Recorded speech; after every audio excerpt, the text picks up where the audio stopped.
அத்விதா, ஒன்று என்றால் ஒரு முறை குதிப்பாட்டு சொல்லுங்க.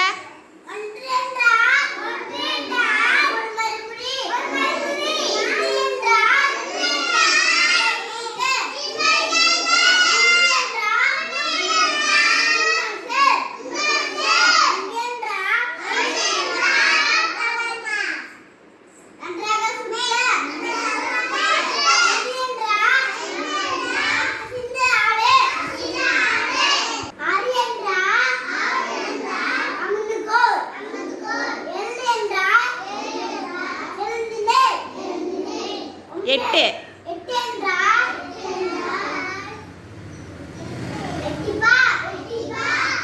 ஒன்பது.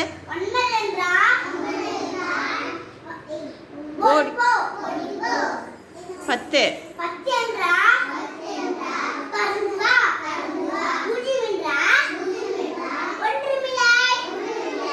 Very good. கிளாப் பண்ணுங்க.